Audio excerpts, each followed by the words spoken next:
Hello students, this is Sumit Narang from K2S Career Zone and welcome to my YouTube channel. Last lecture में हमने 10+1 का first topic mathematical tools शुरू कर लिया था और उसमें हमने अलजेब्रिक आइडेंटिटीज और पॉलिनोमियल का टॉपिक डिस्कस किया था। लास्ट टॉपिक जो हम डिस्कस कर रहे थे वो था क्वाड्रेटिक इक्वेशन।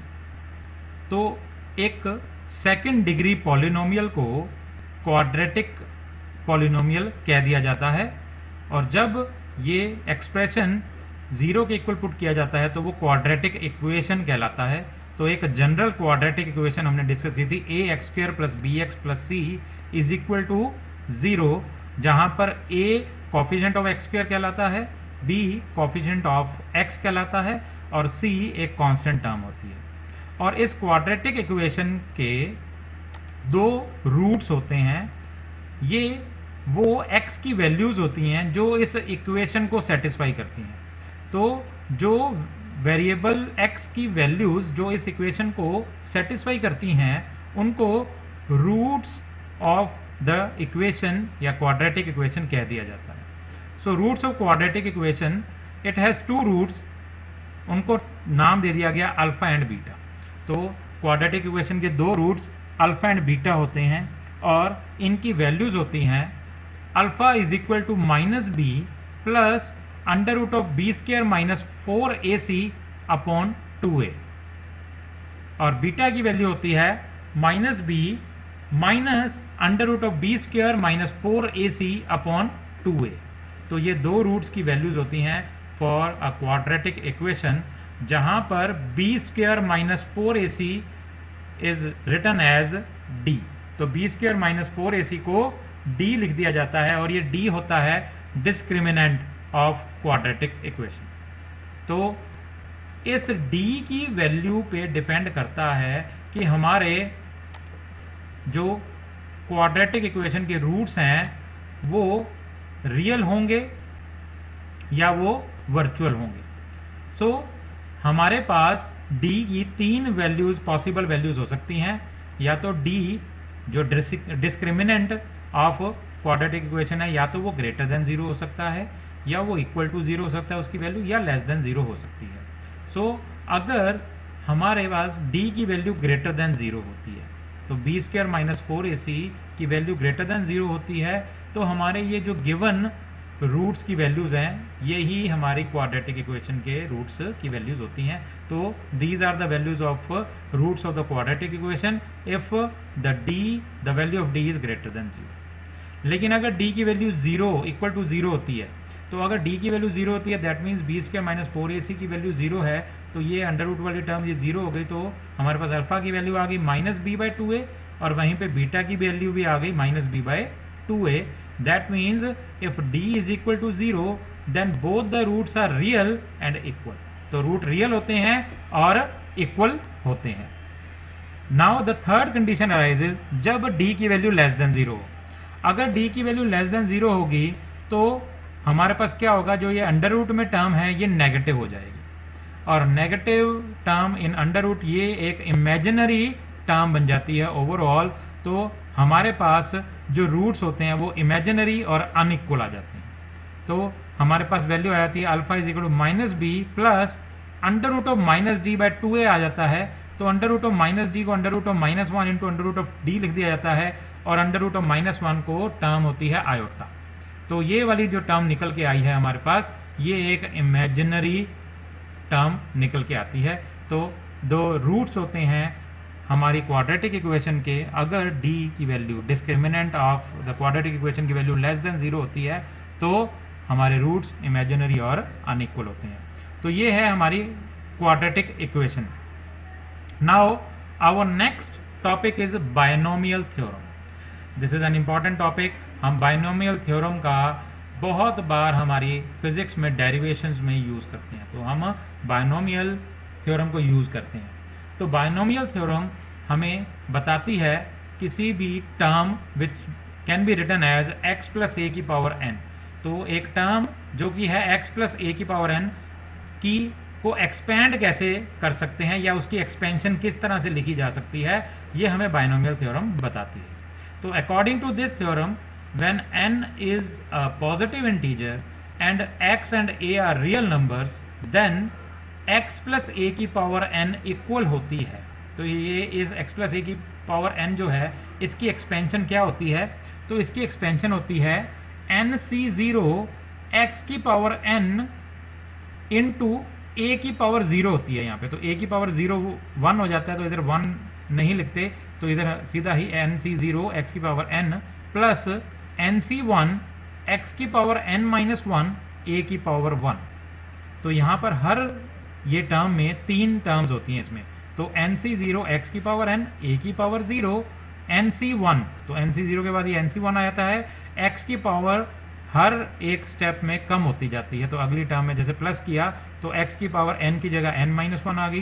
तो यहाँ पर मैंने बोला a की पावर 0 थी तो a की पावर 1 आ गई। नेक्स्ट टर्म में nc2 x की पावर n माइनस 2 a की पावर 2। तो a की पावर स्टेप बाय स्टेप बढ़ती जा रही है हर एक अगली टर्म में और n की पावर कम होती जा रही है, और ये तब तक होता जाता है जब तक लास्ट टर्म हमारे पास आ जाती है ncn a की पावर n। तो a की पावर 1 2 3 करते करते a की पावर n हो जाती है और x की पावर n माइनस n हो जाती है, मतलब 0 हो जाती है। तो लास्ट टर्म में x की पावर n माइनस n मतलब 0 हो गई, x की पावर 0 1 हो गया। तो हमारे पास ये हो गई expansion of this term x plus a की पावर n, और ये बायनोमियल थ्योरम हमें एक्सपेंशन बताती है। तो यहाँ पर एक चीज़ ध्यान देने वाली ये है कि जो n है जब ये एक्सपेंशन करते हैं हम तो राइट साइड पे कितनी टोटल टर्म्स आती हैं ये डिपेंड करता है वैल्यू ऑफ n पे। तो वैल्यू ऑफ n जितनी होती है उससे एक टर्म ज़्यादा यहाँ पे आती है। तो अगर n की वैल्यू सपोज करो 2 है तो राइट साइड पे 3 टर्म्स होंगी, एक्सपेंशन में यहाँ पे 3 टर्म्स होंगी। तो एग्जांपल ले लेते हैं, अगर इसको हम 2 मान लेते हैं तो यहाँ पर क्या आ जाएगा 2c0 x की पावर 2। दूसरी टर्म आ जाएगी 2c1 x की पावर 2 माइनस 1 मतलब 1 a की पावर 1, और अगली टर्म आ जाएगी 2c2। तो ये लास्ट टर्म क्या थी ncn, तो इसका मतलब 2c2 x की पावर 2 माइनस 2 दैट इज 0। तो x की पावर 0 मतलब 1 और a की पावर 2 मतलब a की पावर n। तो ये लास्ट टर्म आ गई इस एक्सपेंशन की, दैट मीन्स 1 2 और 3। तो वैल्यू थी n की 2, तो राइट हैंड साइड पे हमारे पास 3 टर्म्स आ गई एक्सपेंशन में। इसका मतलब number of terms in the expansion is n plus 1, that is 1 more than the index of the binomial. तो ये n जो है इसको इंडेक्स ऑफ द बायनोमियल कहते हैं। इसकी वैल्यू 2 3 4 5 6 कुछ भी हो सकती है अप टू सो ऑन। तो सारी वैल्यूज के लिए फ्रैक्शनल वैल्यूज भी हम बायनोमियल थ्योरम से देख सकते हैं। तो n की वैल्यू हमारे पास वो अलग अलग हो सकती है, और राइट साइड पे एक्सपेंशन में जो हमारे पास जितनी टर्म्स आएंगी वो होंगी n प्लस 1। तो n प्लस 1 टर्म्स आ जाएंगी। अगर ये 2 है तो राइट हैंड साइड पे 3 टर्म्स आएंगी, अगर ये 4 है तो राइट हैंड साइड पे 5 टर्म्स आएंगी। Now what are these nc0 nc1?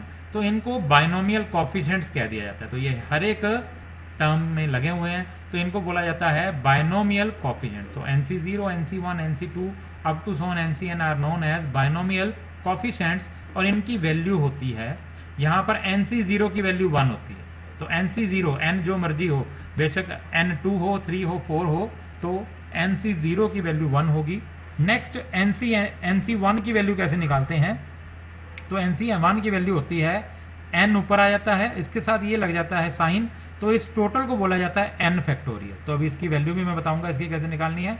तो nc1 होता है equal to n factorial upon 1 factorial, जो यहाँ पे नीचे c के सबस्क्रिप्ट है 1, तो 1 factorial multiply by n minus 1 factorial. तो nc2 क्या हो जाएगा? nc2 हो जाएगा n factorial upon 2 factorial multiply by n minus 2 factorial. तो ये वैल्यूज हैं कोफिशिएंट बायनोमियल कोफिशिएंट्स की। तो अगर ऐसा ही nc3 होगा तो क्या उसकी वैल्यू कैसे निकालेंगे? n फैक्टोरियल न्यूमरेटर में आ जाएगा, डिवाइडेड बाय 3 है यहाँ पे, nc3 होगा तो यहाँ पे आ जाएगा 3 factorial multiply by n minus 3 factorial. ऐसे ही हम nc4 nc5 nc6 कोई भी कैलकुलेट कर सकते हैं। और यहाँ पर n फैक्टोरियल क्या होता है? n फैक्टोरियल ये हमारा ये जो सिंबल है n और ये एक्सक्लामेशन मार्क की तरह, तो n फैक्टोरियल कहलाता है। इसको फैक्टोरियल n या n फैक्टोरियल कह देते हैं, और इसकी वैल्यू होती है n multiply by n minus 1 multiply by n minus 2 multiply by n minus 3 up to so on 3 multiply by 2 multiply by 1। तो कैसे निकालेंगे? सपोज करो n 5 है, तो अगर n 5 है तो 5 फैक्टोरियल इक्वल टू किसके होगा, 5 फैक्टोरियल इक्वल होगा 5 multiply by 5 minus 1 that is 4 multiply by 5 minus 2 that is 3 multiply bye 5 minus 3 that is 2 multiply bye 5 minus 4 that is 1। तो 5 इंटू 4 इंटू 3 इंटू 2 इंटू 1 ये वैल्यू होगी 5 factorial की। ऐसे ही जिसका भी फैक्टोरियल निकालना है, सपोज 7 फैक्टोरियल निकालना है तो 7 फैक्टोरियल की वैल्यू होगी 7 into 6 into 5 into 4 into 3 into 2 into 1। तो इस तरह से हम फैक्टोरियल्स की वैल्यू निकाल सकते हैं। यहाँ पर एक और चीज़ ध्यान देने की बात है कि 0 फैक्टोरियल की वैल्यू होती है 1। 1 फैक्टोरियल की वैल्यू भी 1 लेते हैं और 0 फैक्टोरियल की वैल्यू भी 1 लेते हैं। तो this was the binomial theorem expansion. तो बाइनोमियल थ्योरम ने एक्सपेंशन हमें बताई। तो हम एग्जांपल ले लेते हैं। We will take the example of a plus B का स्क्वायर। तो एक्सपेंशन कर लेते हैं, इसको हम सॉल्व करके देखते हैं कि जो हमने एल्जेब्रिक फार्मूलाज लिए थे, तो x प्लस 2 का हमने एल्जेब्रिक फार्मूला लिया था a प्लस बी का स्क्वायर। तो a प्लस बी का स्क्वायर का हमने एल्जेब्रा में अभी इससे पहले जो फर्स्ट लेक्चर में देखा था, तो a प्लस बी का स्क्वायर की एक्सपेंशन क्या थी, a square plus B square plus 2ab। तो हम अब इसको a प्लस बी के होल स्क्वायर को बाइनोमियल थ्योरम से एक्सपेंड करके देखते हैं। तो यहाँ पे x प्लस a का n है, तो यहाँ पर इसकी जगह क्या हो गया, a प्लस बी का स्क्वायर। तो इक्वल टू क्या आ जाएगा, तो ये 2 है तो यहाँ पे आ जाएगा 2c0। तो 2c0 a प्लस बी है तो x की जगह a है, तो a की पावर n दैट इज 2। तो 2c0 a की पावर 2 आ जाएगा। तो 2c0 मैंने कहा nc0 को n कुछ भी हो तो 1 होगा, तो 1 इंटू एक्स की पावर 2 दैट इज a की पावर 2। तो 1 इंटू a की पावर 2 आ गया। नेक्स्ट हमारे पास था nc1। तो nc1 क्या था, nc1 मतलब n2 है तो 2c1। तो 2 फैक्टोरियल डिवाइडेड बाय 1 फैक्टोरियल जिसकी वैल्यू 1 आ गई, और 2 माइनस 1 फैक्टोरियल फिर 1 आ गया, तो नीचे 1 आ गया और ऊपर 2 फैक्टोरियल, तो 2 इंटू 1 ये 2 आ गया। तो nc1 आ गया 2।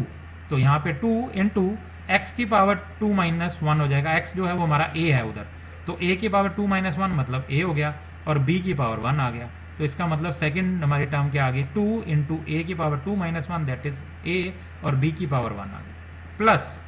प्लस हमारे पास अब क्या आ गया, इसकी पावर 2 है तो ये थर्ड टर्म आ गई। तो थर्ड टर्म हमारे पास लास्ट टर्म होती है, क्योंकि 2 प्लस 1 ही हमारे पास टर्म्स आनी थी, तो वो आ जाएगा 2c2 a की पावर 2 माइनस 2। तो a की पावर 0 हो गई तो 1 आ गया, और b की पावर 2 तो 2c2। तो 2c2 की वैल्यू हमारे पास क्या आएगी, तो हमारे पास ncn की वैल्यू भी बेटा 1 होती है।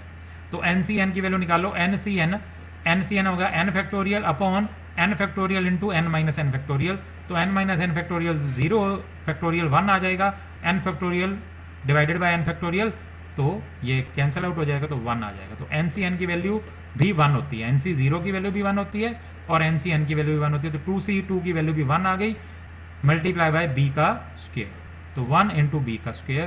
तो a प्लस बी का स्क्वायर जब हमने बाइनोमियल थ्योरम से एक्सपेंड किया तो हमारे पास क्या आ गया, a square plus 2ab plus b square. Similarly हम a प्लस बी का क्यूब को भी एक्सपेंड करके देख लेते हैं।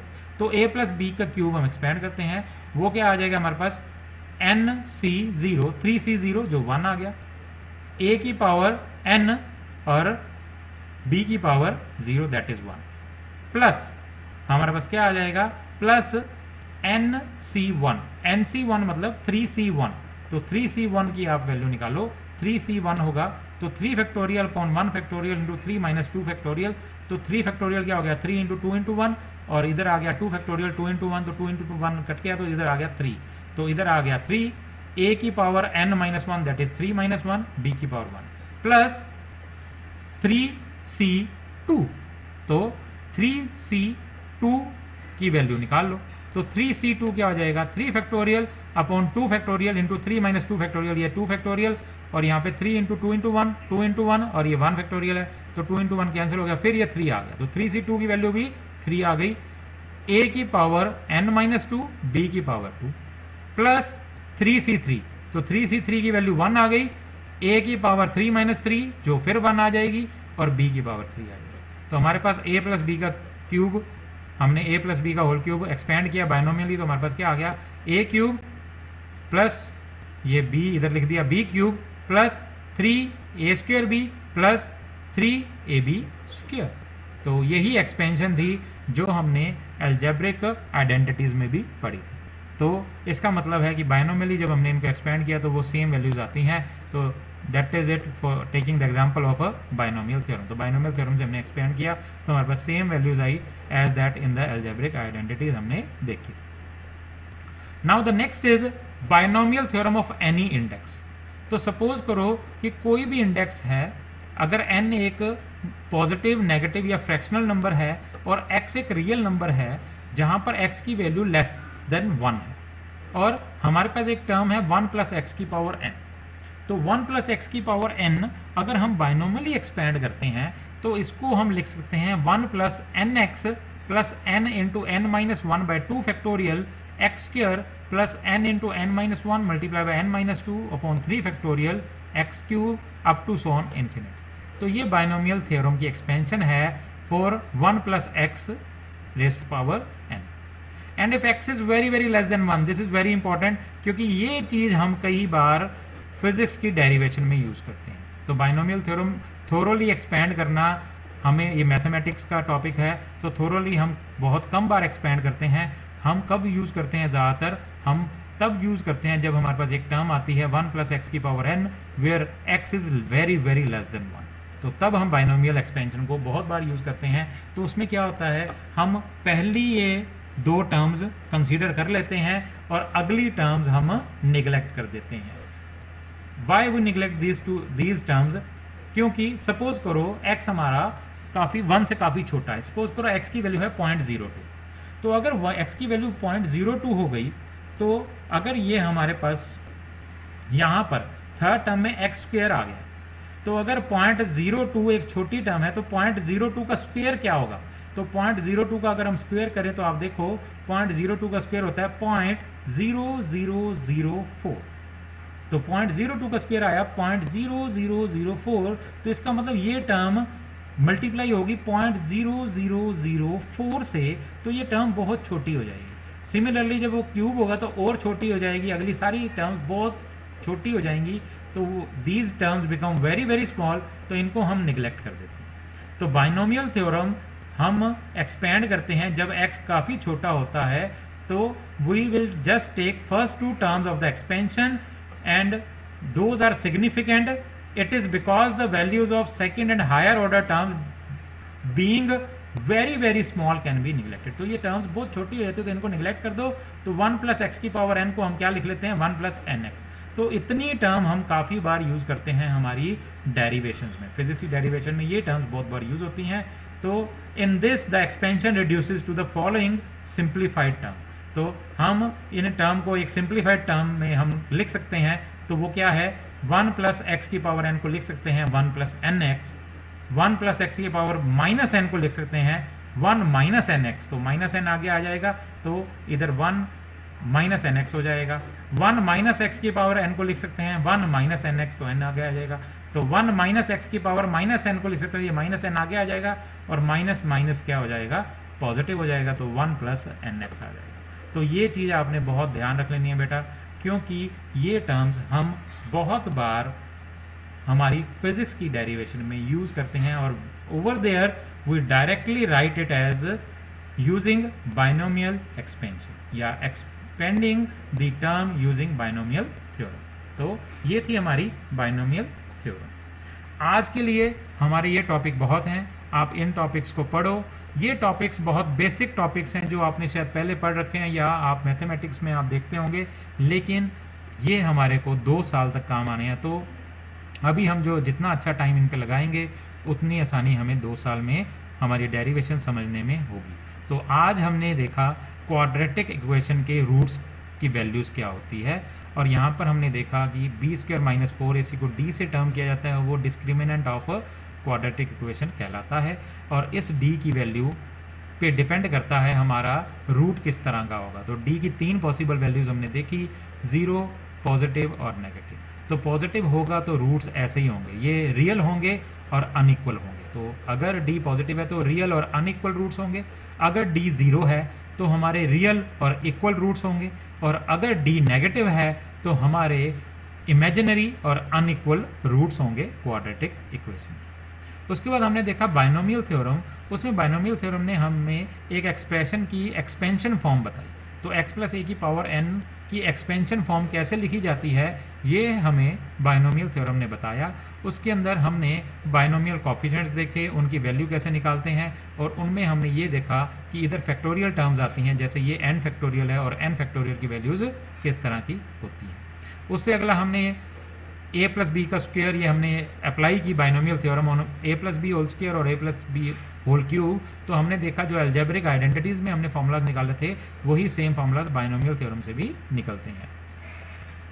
Binomial theorem of any index में हमने देखा कि अगर 1 प्लस एक्स की पावर n एक हमारे पास टर्म दी हुई है जहाँ पे x is very very smaller than 1, तो x बहुत ही छोटा है 1 से, तो उस टाइम पे हम एक्सपेंशन की पहली दो टर्म्स ले लेते हैं 1 प्लस nx, और ये हमारे लिए ये कैलकुलेशन सिंप्लीफाइड कर देती है। तो ये चीज़ें यूज़ करके हम डेरिवेशन में काफ़ी बार बाइनोमियल एक्सपेंशन करके पहली दो टर्म्स ले लेंगे, तो 1 प्लस एक्स को 1 प्लस एन एक्स लिख के हम हमारी डेरिवेशन कर लेंगे, तो ये हमारे कैलकुलेशंस को काफ़ी आसान बना देती है। Thank you for watching this video. आने वाली वीडियोज़ में हम और टॉपिक्स इस मैथमेटिकल टूल्स के करेंगे।